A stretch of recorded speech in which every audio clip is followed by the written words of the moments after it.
பரப்புரை ஓய்ந்த பிறகு என்னென்ன கட்டுப்பாடுகள் விதிக்கப்பட்டிருக்கிறது என்பது தொடர்பாக பார்க்கலாம். தேர்தல் பொதுக்கூட்டம், ஊர்வலம் நடத்தவோ அதில் பங்கேற்கவோ வேட்பாளர்களுக்கு அனுமதி இல்லை. அதே நேரத்தில் திரைப்படம், தொலைக்காட்சி, வானொலி, வாட்ஸ்அப், முகநூல், ட்விட்டர் போன்ற சமூக வலைதளங்கள் மூலமாகவும் தேர்தல் தொடர்பான செய்திகள் பதிவிடக்கூடாது. குறுஞ்செய்தி, இணையம் உள்ளிட்ட அனைத்து மின்னணு ஊடகங்களிலும் தேர்தல் பதிவு கூடாது என்று தேர்தல் ஆணையம் கட்டுப்பாடு விதித்திருக்கிறது. இசை நிகழ்ச்சி, திரையரங்கு செயல்பாடுகள், பொழுதுபோக்கு நிகழ்ச்சிகள் என எந்த விதத்திலும் பரப்புரை செய்யக்கூடாது என்று தேர்தல் ஆணையம் தெரிவித்திருக்கிறது.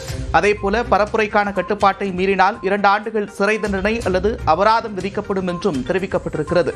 மாலை 6 மணியோடு தேர்தல் பரப்புரைக்கான நேரம் ஓய்ந்த நிலையில் ஏப்ரல் 21 மாலை 6 மணிக்கு மேல் வாக்காளர்கள் அல்லாதோர் தொகுதியில் இருக்கக்கூடாது என்ற கட்டுப்பாடும் இருக்கிறது. வேட்பாளர்களுக்கு வழங்கப்பட்ட நட்சத்திர பேச்சாளர்கள் உள்ளிட்ட வாகன அனுமதியும் கூட இந்த 6 மணிக்கு மேல் செல்லுபடியாகாது.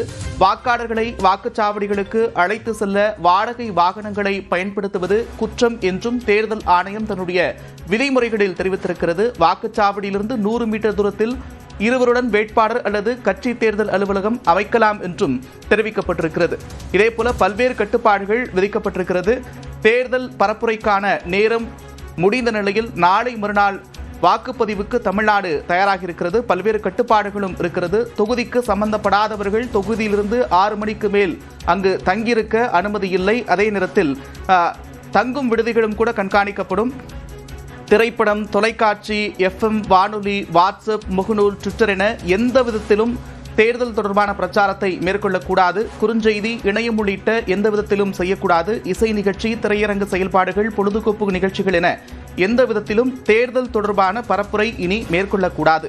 பரப்புரைக்கான கட்டுப்பாட்டை மீறினால் 2 ஆண்டுகள் சிறை அல்லது அபராதம் விதிக்கப்படும் என்றும் தேர்தல் ஆணையம் தெரிவித்திருக்கிறது. ஏப்ரல் 21 மாலை 6 மணிக்கு மேல் வாக்காளர்கள் அல்லாதோர் தொகுதியில் இருக்கக்கூடாது என்ற கட்டுப்பாடும் இருக்கிறது. வேட்பாளர்களுக்கு வழங்கப்பட்ட நட்சத்திர பேச்சாளர்கள் உள்ளிட்ட வாகன அனுமதியும் 6 மணிக்கு மேல் செல்லுபடியாகாது. வாக்காளர்களை வாக்குச்சாவடிக்கு அழைத்து செல்ல வாடகை வாகனங்கள் பயன்படுத்துவது குற்றம் என்றும் தேர்தல் ஆணையம் தெரிவித்திருக்கிறது. வாக்குச்சாவடியிலிருந்து 100 மீட்டர் தூரத்தில் இருவருடன் வேட்பாளர் அல்லது கட்சி தேர்தல் அலுவலகம் அமைக்கலாம் என்றும் தேர்தல் ஆணையம் தெரிவித்திருக்கிறது.